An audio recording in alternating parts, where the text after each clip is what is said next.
بسم اللہ الرحمن الرحیم۔ السلام علیکم ورحمۃ اللہ تعالیٰ وبرکاتہ۔ پیارے ناظرین، آج کی اس ویڈیو میں ہم دیکھنے والے ہیں حضرت نوح علیہ السلام کا واقعہ اور ان کے عجب کارنامے۔ حضرت نوح علیہ السلام پہلے رسول ہیں۔ حضرت آدم علیہ السلام کے بعد یہ پہلے نبی ہے جن کو رسالت عطا کی گئی۔ صحیح مسلم باب شفاعت میں حضرت ابو ہریرہ رضی اللہ تعالیٰ عنہ سے ایک روایت میں یہ آیا کہ اے نوح علیہ السلام، تو زمین پر سب سے پہلا رسول بنایا گیا۔ نوح علیہ السلام کو قوم و دعوت، تبلیغ اور قوم کی نافرمانی۔ حضرت نوح علیہ السلام کے نبی بنائے جانے سے پہلے تمام قوم اللہ کے توحید اور صحیح مذہبی روشنی سے پوری طرح انجان بن چکی تھی، اور حقیقی معبود کی جگہ خود کے گڑے ہوئے بتوں نے لے لی تھی۔ غیر اللہ اور بتوں کی پوجا ان کا شیعہ تھا۔ آخر اللہ کی سنت کے مطابق ان کو رشد و ہدایت کے لیے بھی انہی میں سے ایک ہادی اور اللہ کے سچے رسول نوح علیہ السلام کو مبعوث کیا گیا۔ حضرت نوح علیہ السلام نے اپنی قوم کو راہ حق کی طرف پکارا اور سچے مذہب کی دعوت دی، لیکن قوم نے نہ منا اور نفرت و حقارت کے ساتھ انکار کیا۔ قوم کے امیروں اور سرداروں نے ان کے جھٹلانے اور انہیں ذلیل کرنے کا کوئی پہلو نہ چھوڑا، اور ان کو امیروں اور سرداروں کو ماننے والوں نے انہی کی پیروی کی ثبوت اور ہر قسم کی توہین کی طریقوں کو حضرت نوح علیہ السلام پر آزمایا۔ انہوں نے اس بات پر تعجب ظاہر کیا کہ جس کو نہ ہم پر دھن دولت میں برتری حاصل ہے اور نہ وہ انسانیت کے رتبے سے بلند فرشتہ ہیکل ہے، اس کو کیا حق کہ وہ ہمارا پیشوا اپنے بنے اور ہم سب کو حکموں کو مانے۔ وہ قوم کی غریب اور کمزور لوگوں کو جب حضرت نوح علیہ السلام کے پیچھے چلنے والے اور پیروی کرنے والے دیکھتے تو گھمنڈ بھرے انداز میں ذلیل سمجھ کر کہتے، ہم ان کے طرح ہیں کہ تیرے فرمان پر چلنے لگے اور تجھ کو اپنا سردار مان لے کہ جس کی پیروی کی جائے۔ وہ سمجھتے تھے کہ کمزور اور پست لوگ نوح علیہ السلام کے اندھے مقلد ہیں، نہ ان کے پاس کوئی سمجھ ہے اور نہ یہ ہماری طرح جانچی پرکھی رائے سے کام لیتے اور نہ اتنا شعور ہے کہ حقیقت حال کی سمجھ لیتے، اور اگر وہ حضرت نوح علیہ السلام کی بات کی طرف کبھی توجہ بھی دیتے تو ان سے اصرار کرتے کہ پہلے ان قوم کے پست اور غریب لوگوں کو اپنے پاس سے نکال دیں، تب ہم تیری بات سنیں گے، کیونکہ ہم کو ان سے گھن آتی ہے اور یہ جگہ نہیں بیٹھ سکتے۔ حضرت نوح علیہ السلام اس کا ایک ہی جواب دیتے کہ ایسا کبھی نہیں ہوگا، کیونکہ یہ اللہ کے مخلص بندے ہیں۔ اگر میں ان کے ساتھ ایسا معاملہ کروں جس کی تم خواہش رکھتے ہو تو اللہ کے عذاب سے میرے لیے کوئی پناہ نہیں ہے۔ میں اس کے دردناک عذاب سے ڈرتا ہوں۔ اس کے یہاں اخلاص کی قدر ہے، امیر و غریب کا وہاں کوئی سوال نہیں ہے۔ ساتھ ہی ارشاد فرماتے کہ میں تمہارے پاس اللہ کی ہدایت کا پیغام لے کر آیا ہوں، نہ میں نہ غیب دانی کا دعویٰ کیا ہے اور نہ فرشتہ ہونے کا، اللہ کا برگزیدہ پیغمبر اور رسول ہوں، اور دعوت و ارشاد میرا مقصد ہے۔ اس کو سرمایہ دارانہ بلندی، غیب دانی یا فرشتہ ہیکل ہونے سے کیا واسطہ؟ قوم کے یہ کمزور اور غریب لوگ جو اللہ پر سچے دل سے ایمان لائے ہیں، تمہاری نگاہ میں اس لیے حقیر و ذلیل ہیں کہ تمہاری طرح دھن دولت والے نہیں ہیں، اور اس لیے تمہارے خیال میں یہ نہ خیر حاصل کر سکتے ہیں اور نہ سعادت، کیونکہ یہ دونوں چیز دولت و حشمت کے ساتھ ہے، نہ غریبی اور اخلاص کے ساتھ۔ سو وجہ رہے کہ اللہ کی سعادت و خیر کا قانون ظاہری دولت و حشمت کے تابع نہیں، اور نہ اس کو یہ سعادت اور ہدایت کا حاصل کرنا اور پانا سرمایہ کی رونق کے اثر میں ہے، بلکہ اس کے خلاف نفس کا اطمینان، اللہ کی رضا، قلب کا غنا اور نیت و عمل کی اخلاص پر موقوف ہے۔ حضرت نوح علیہ السلام نے یہ بھی برابر تنبیہ کہ مجھے اپنی دعوت پہنچانے میں اور ہدایت کے راستے پر لگانے میں تمہاری سب مال کی خواہش ہے، نہ جہاں و منصب کی اجرت کا طلبگار میں بھی نہیں ہوں۔ اس خلافت کا حقیقی اجر و ثواب اللہ تعالیٰ کے ہاتھ میں ہے، اور وہی بہترین قدر کرنے والا ہے۔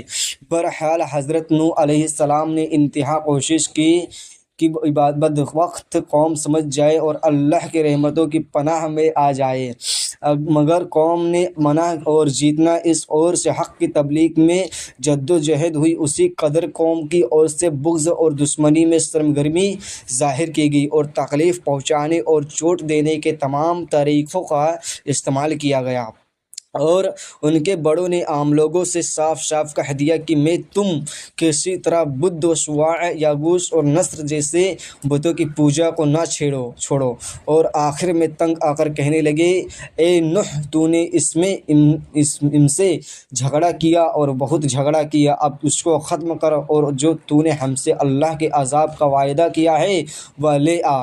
حضرت نوح علیہ السلام نے یہ سن کر جواب دیا، نوح نے کہا، ضرور، اگر اللہ چاہے گا تو اس عذاب کو بھی لے آئے گا اور تم اس کو تھکا دینے والے نہیں ہو۔ اس طرح جب قوم کی ہدایت سے پہلے حضرت نوح علیہ السلام بالکل مایوس ہو گئے اور اسی باطل پرستی جد و ہتھ دھرمی ان پر وجہ ہو گئی اور قرآن کے مطابق 9.5 سال تک برابر کی جا رہی دعوت و تبلیغ کا ان پر کوئی اثر نہیں دیکھا گیا تو بہت زیادہ معلول اور پریشان خاطر ہوئے، تب اللہ تعالیٰ نے ان کو تسلی کے لیے فرمایا اور نوح پر وحی کی گئی کہ جو ایمان لے آئے، اب ان میں سے کوئی ایمان لانے والا نہیں ہے، بس انہیں ان کی حرکتوں پر غم نہ کرا۔ تب حضرت نوح علیہ السلام کو یہ معلوم ہو گیا کہ ان کے حق پہنچانے میں کوتاہی نہیں ہے بلکہ خود نہ ماننے والوں کے استعداد کا قصور ہے اور ان کی سرکشی کا نتیجہ۔ تب ان کے اعمال اور حرکتوں کا عذر قبول کر کے اللہ تعالیٰ کی بارگاہ میں یہ دعا فرمائی، اے پروردگار، تو کافروں میں سے کسی کو بھی زمین میں باقی نہ چھوڑ، اگر تو ان کو یوں ہی چھوڑ دے تو یہ تیرے بندوں کو بھی گمراہ کریں گے اور ان کی نسل بھی انہی کی طرح نافرمانی پیدا ہوگی۔ نو کی بنیاد۔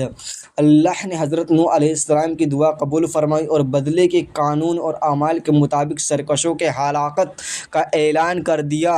پہلے حضرت نوح علیہ السلام کو ہدایت فرمائی کہ وہ ایک ناؤ تیار کرے تاکہ ظاہر اسباب کے اعتبار سے وہ اور پکے مومن اس عذاب سے بچے رہے جو اللہ کے نافرمانوں پر نازل ہونے والا ہے۔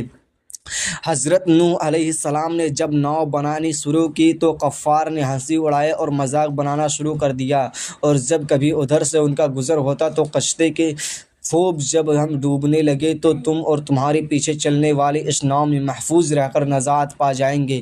کیسا مورختہ والا خیال ہے۔ حضرت نوح علیہ السلام بھی ان کو عزمِ کار سے غفلت اور اللہ کی نافرمانی پر ضرورت دیکھ کر ہی ڈھنگ سے جواب دیتے ہیں اور اپنے کام میں لگے رہتے ہیں، کیونکہ اللہ تعالیٰ نے پہلے ہی ان کی حقیقت حال کو بتا دیا تھا۔ اے نوح، تو ہماری حفاظت میں ہماری وحی کے مطابق ناؤ تیار کیا جا اور اب مجھ سے ان سے متعلق کچھ سوال نہ ہو، یہ بے شک ڈوبنے والے ہیں۔ آخر نوح علیہ السلام ناؤ بنا کر تیار ہو گئی۔ اب اللہ کے وعدے عذاب کا وقت قریب آیا اور حضرت نوح علیہ السلام نے ان کی پہلی نشانی کو دیکھا جس کا ذکر ان سے کیا گیا تھا، یعنی دھرتی کے نیچے سے پانی کا چشمہ ابلنا شروع ہوا۔ تب اللہ تعالیٰ کے وحی نے ان کو حکم سنایا کہ ناؤ میں اپنے خاندان والوں کو بیٹھانے کا حکم دو اور تمام جانداروں میں سے ہر ایک کا ایک جوڑا ناؤ میں پہنا لیں، اور چھوٹی جماعت لگ بھگ 40 لوگ بھی جو تم پر ایمان لا چکی ہیں ناؤ میں سوار ہو جائیں۔ جب اللہ کے بتائے کہ تعمیل کی گئی تو اب آسمان کو حکم ہوا کہ پانی برسانا شروع ہو اور دھرتی کو سوتوں کے حکم دیا گیا کہ پوری طرح ابال پڑے۔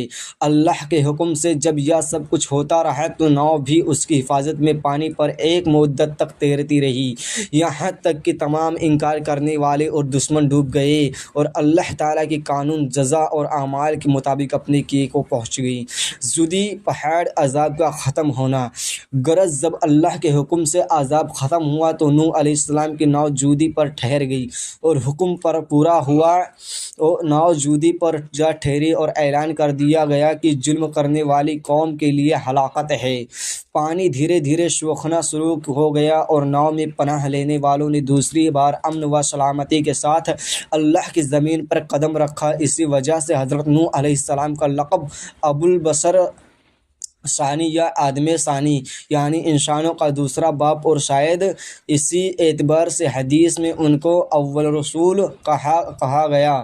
جس انسان پر اللہ کی وحی نازل ہوتی ہے وہ نبی، اور جس کو نئی شریعت بھی عطا کی گئی وہ رسول ہے۔ رسول نبی بھی ہوتا ہے مگر نبی کا رسول ہونا ضروری نہیں۔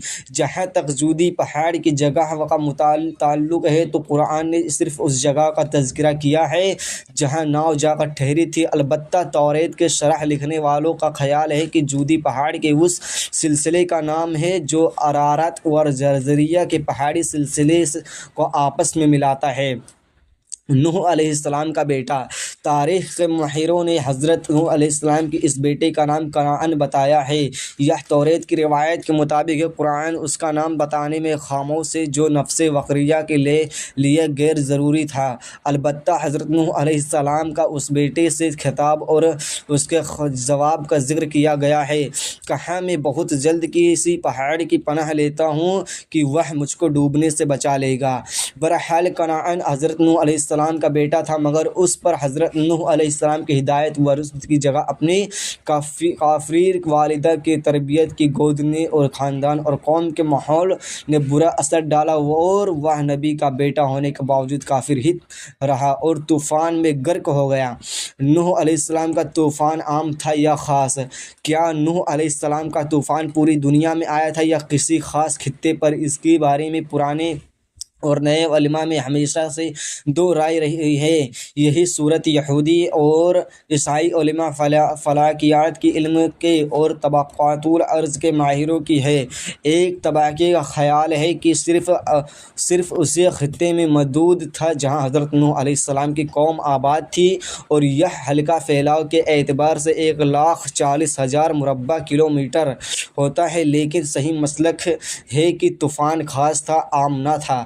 البتہ قرآن مجید نے اللہ کی سنت کے مطابق صرف انہی تفصیلوں پر توجہ کی ہے جو نصیحت کے لیے اور سبق حاصل کرنے کے لیے ضروری تھی۔